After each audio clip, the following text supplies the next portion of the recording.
നടിയെ ആക്രമിച്ച കേസിൽ ദിലീപിനെതിരെ സംവിധായകൻ ബാലചന്ദ്രകുമാറിന്റെ വെളിപ്പെടുത്തൽ സംശയകരമാണെന്ന് കോടതി. ദിലീപിനെ കാണാനെത്തിയത് സിനിമയുടെ ചർച്ചയ്ക്ക് വേണ്ടി എന്ന് മൊഴി നൽകിയ ബാലചന്ദ്രകുമാർ പിന്നീട് അത് ഗൃഹപ്രവേശനത്തിനെന്ന് തിരുത്തിയതായി കോടതി.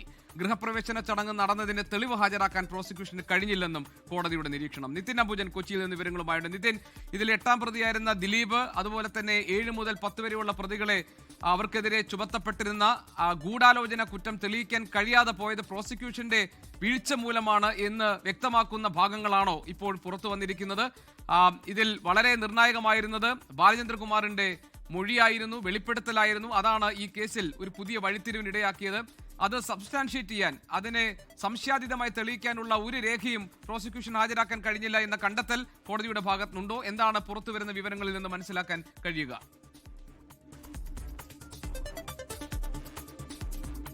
നടി ആക്രമിക്കപ്പെട്ട കേസിൽ ഇതിൽ ഗൂഢാലോചന തെളിയിക്കുന്നതിൽ പ്രോസിക്യൂഷൻ പരാജയപ്പെട്ടത് അതിന്റെ തെളിവുകൾ തന്നെയാണ്, അല്ലെങ്കിൽ പ്രോസിക്യൂഷൻ തെളിവുകൾ ഹാജരാക്കുന്നതിൽ പരാജയപ്പെട്ടു എന്ന് തന്നെയാണ് ഈ വിധിന്യായത്തിൽ നിന്ന് പുറത്തുവരുന്ന വിവരം. 1700-ലധികം പേജുള്ള ഈ വിധിന്യായത്തിൽ ഓരോ ഭാഗങ്ങളായിട്ടാണ് ഈ സംഭവവികാസങ്ങളിൽ തന്നെ പരാമർശിച്ചു പോകുന്നത്. അതിൽ തന്നെ എടുത്തു പറഞ്ഞ ഒരു കാര്യം, ഈ നടി ആക്രമിക്കപ്പെട്ട കേസിൽ ഒരു പ്രധാനപ്പെട്ട വഴിത്തിരിവായിരുന്നു, ഒരു അപ്രതീക്ഷിത വഴിത്തിരിവായിരുന്നു ബാലേന്ദ്രകുമാറിന്റെ വെളിപ്പെടുത്തലും അതിനെ തുടർന്ന് ബാലേന്ദ്രകുമാർ പുറത്തുവിട്ട ചില തെളിവുകളും. ഈ തെളിവുകൾ തന്നെയാണ് അന്വേഷണ സംഘത്തിന് ഒരു പിടിവള്ളിയായി പിന്നീട് അന്വേഷണം മുന്നോട്ട് കൊണ്ടുപോയത്. പക്ഷേ ആ ഒരു കേസിൽ പ്രധാനമായും പ്രോസിക്യൂഷന് കൃത്യമായി തെളിവുകൾ ഹാജരാക്കാൻ കഴിഞ്ഞില്ല എന്നുള്ളത് തന്നെയാണ് ഇതിൽ നിന്നും മനസ്സിലാക്കാൻ സാധിക്കുന്നത്. മാത്രമല്ല, പ്രോസിക്യൂഷന്റെ വാദവും മൊഴിയും തമ്മിൽ ചേർന്ന് പോകുന്നില്ല എന്ന് ഈ വിധിന്യായം പുറത്തുവരുമ്പോൾ നമുക്ക് മനസ്സിലാവുന്നു. പ്രധാനമായും പറഞ്ഞിരിക്കുന്നത് 2017 ഫെബ്രുവരി 17 ഈ സംഭവം നടക്കുന്നത്. ഈ സംഭവത്തിന് ഏതാനും ദിവസങ്ങൾക്ക് മുമ്പ് തന്നെ പൾസർ സുനിയും ദിലീപും തമ്മിൽ കൂടിക്കാഴ്ച നടത്തിയെന്നാണ് ബാലേന്ദ്രകുമാറിന്റെ വെളിപ്പെടുത്തൽ. പക്ഷേ ഈ പൾസർ സുനി പല ഘട്ടങ്ങളിൽ ഇതുമായി ബന്ധപ്പെട്ട് ഗൂഢാലോചനയെ കുറിച്ചോ അല്ലെങ്കിൽ ഈ മൊഴിയോ നൽകുന്ന ഘട്ടത്തിലൊന്നും തന്നെ ഇത്തരം മൊഴി കൂടിക്കാഴ്ച ഈ ഡിസംബർ 26 നടത്തിയ കൂടിക്കാഴ്ച സംബന്ധിച്ച് അന്വേഷണ സംഘത്തിന് വെളിപ്പെടുത്തൽ നൽകിയിരുന്നില്ല. അന്വേഷണ സംഘത്തിന് അതുമായി ബന്ധപ്പെട്ട കാര്യങ്ങൾ പറഞ്ഞിരുന്നില്ല. പക്ഷേ ബാലേന്ദ്രകുമാറിന് മാത്രമാണ് ഇത്തരമൊരു വെളിപ്പെടുത്തൽ സംബന്ധിച്ച് അറിയാമായിരുന്നു എന്നുള്ളതാണ് ഈ വിധിപ്പകർപ്പിൽ പറഞ്ഞിരിക്കുന്നത്. അതുകൊണ്ട് തന്നെ ഈ ബാലേന്ദ്രകുമാറിന്റെ വെളിപ്പെടുത്തലിലെ സംശയം തന്നെയാണ് കോടതി പ്രകടിപ്പിക്കുന്നത്. This is not a genuine story എന്നാണ് ഈ വിധിപ്പകർപ്പിൽ പറഞ്ഞിരിക്കുന്നത്. ദിലീപിനെ കാണാൻ എത്തിയത് സിനിമാ ചർച്ചയ്ക്ക് വേണ്ടിയായിരുന്നു ബാലേന്ദ്രകുമാർ ആദ്യം നൽകിയ വെളിപ്പെടുത്തൽ. പക്ഷേ പിന്നീട് അത് കോടതിയിലെത്തുമ്പോൾ ഒരു ഗൃഹപ്രവേശ ചടങ്ങ് വേണ്ടി എത്തിയെന്നായിരുന്നു പറഞ്ഞിരുന്നത്. പക്ഷേ അങ്ങനെ ഒരു ഗൃഹപ്രവേശം ബന്ധപ്പെട്ട തെളിവുകൾ ഹാജരാക്കാൻ പ്രോസിക്യൂഷന് കഴിഞ്ഞിട്ടില്ല എന്ന് പറയുന്നു.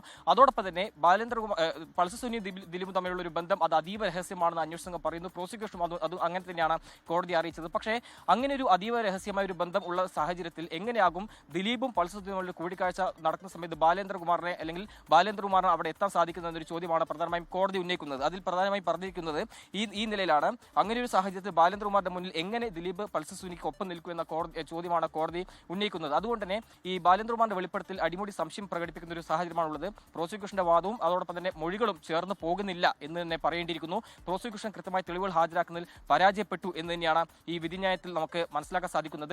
നേരത്തെ സൂചിപ്പിച്ച പോലെ തന്നെ ഇതിൽ കൃത്യമായ ഗൂഢാലോചന നടന്നിരുന്നു എന്നാണ് ദിലീപ് ആരോപിക്കുന്നത്. കോടതിയുടെ വിചാരണ വേളയിലും ദിലീപ് ഈ കാര്യം ചൂണ്ടിക്കാട്ടിയിരുന്നു.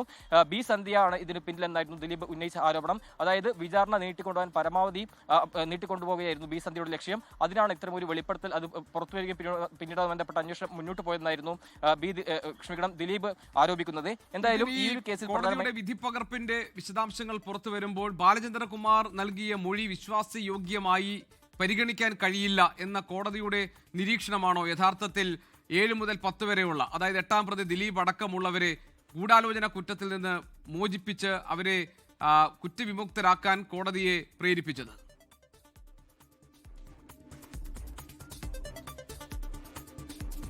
അങ്ങനെ തന്നെ മനസ്സിലാക്കിയിരിക്കുന്നു. കാരണം അന്വേഷണ സംഘത്തിന് കിട്ടിയ ഒരു പിടിവള്ളിയായിരുന്നു ബാലേന്ദ്രകുമാറിന്റെ വെളിപ്പെടുത്തലും അതോടൊപ്പം തന്നെ ചില ശബ്ദ സന്ദേശങ്ങളും പുറത്തുവിട്ടത്. പക്ഷേ ആ നിലയിൽ ഒരു തെളിവുകൾ ഹാജരാക്കുന്നതിലോ അല്ലെങ്കിൽ ആ മൊഴികൾ കൃത്യമായി തന്നെ അത് കോടതിയിൽ അറിയിക്കുന്നതിലോ പരാജയപ്പെട്ടിട്ടുണ്ട്. കാരണം പ്രോസിക്യൂഷന്റെ വാദവും മൊഴിയും തമ്മിൽ ചേർന്ന് പോകുന്നില്ല എന്ന് തന്നെയാണ് ഈ വിധിന്യായത്തിൽ ഇപ്പോൾ ഈ പുറത്തുവന്ന ഭാഗം പരിശോധിക്കുമ്പോൾ വ്യക്തമാകുന്നത്. കാരണം ബാലേന്ദ്രകുമാർ ഇതുമായി ബന്ധപ്പെട്ട് കൂടുതൽ വെളിപ്പെടുത്തൽ നടത്തിയിരുന്നു. പൾസർ സുനി ദിലീപുമായി കൂടിക്കാഴ്ച നടത്തിയ കാര്യമെല്ലാം തന്നെ വെളിപ്പെടുത്തിയിരുന്നു. പക്ഷേ ഈ വിധിന്യായത്തിൽ കോടതി തന്നെ ചൂണ്ടിക്കാട്ടുന്നത് അതീവ രഹസ്യമായ ഒരു കൂടിക്കാഴ്ചയായിരുന്നെങ്കിൽ എങ്ങനെ ബാലേന്ദ്രകുമാറും അതോടൊപ്പം തന്നെ ബാലേന്ദ്രകുമാർ ഉള്ള സമയത്ത് ദിലീപ് പൾസർ സുനിയുമായി കൂടിക്കാഴ്ച നടത്തുമെന്നൊരു കാര്യമാണ് കോടതി ചൂണ്ടിക്കാട്ടുന്നത്. അതായത് ഈ തെളിവുകളുടെ ഒരു അപര്യാപ്തതയും അതോടൊപ്പം തന്നെ പ്രോസിക്യൂഷന്റെ വാദവും ഒന്നിച്ചു പോകുന്നില്ല, അതിൽ സംശയം തന്നെയാണ് കോടതി പ്രകടിപ്പിക്കുന്നത്. This is not a genuine story എന്ന് കോടതി ചൂണ്ടിക്കാട്ടുമ്പോൾ ആ നിലയിൽ ഒരു സംശയം തന്നെയാണ് കോടതി പ്രകടിപ്പിക്കുന്നത്. അതുകൊണ്ട് തന്നെയാണ് ഇതിൽ ഗൂഢാലോചന ഇല്ല, അല്ലെങ്കിൽ ഗൂഢാലോചന സംബന്ധിച്ചുള്ള കുറ്റകൃത്യത്തിൽ നിന്നും ദിലീപ് കുറ്റമുക്തനായതും പിന്നീട് അതുമായി ബന്ധപ്പെട്ട് ദിലീപ് മാധ്യമങ്ങളോടൊപ്പം നൽകിയ പ്രതികരണത്തിൽ വ്യക്തമാക്കിയത് ഇതിൽ കൃത്യമായ ഗൂഢാലോചന നടന്നിട്ടുണ്ടെന്നാണ്.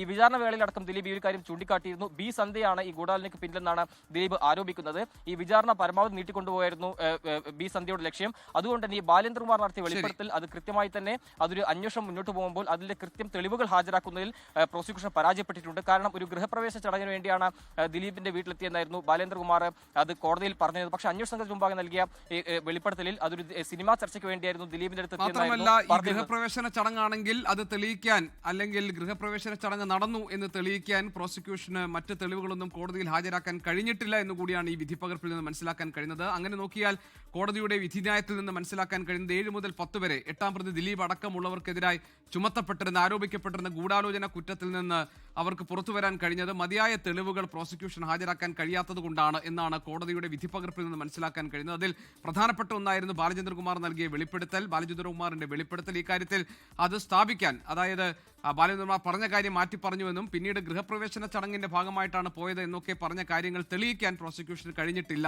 എന്നുമാണ് വിധിപ്പകർപ്പിൽ നിന്ന് നമുക്ക് മനസ്സിലാക്കുന്ന കാര്യങ്ങൾ. അതിന്റെ വിശദാംശങ്ങളാണ് നിതിൻ അംബുജൻ ഞങ്ങളുടെ പ്രതിനിധി ഇപ്പോൾ പങ്കുവച്ചിരിക്കുന്നത്. ലോകത്തെവിടെയായാലും ഏത് സമയത്തും 24 വാർത്തകളും ഓഗ്മെന്റഡ് റിയാലിറ്റി പാക്കേജുകളും എക്സ്പ്ലെയിനറുകളും വിശദമായി കാണാൻ ഞങ്ങളുടെ യൂട്യൂബ് ചാനൽ നിങ്ങൾക്ക് സബ്സ്ക്രൈബ് ചെയ്യാം.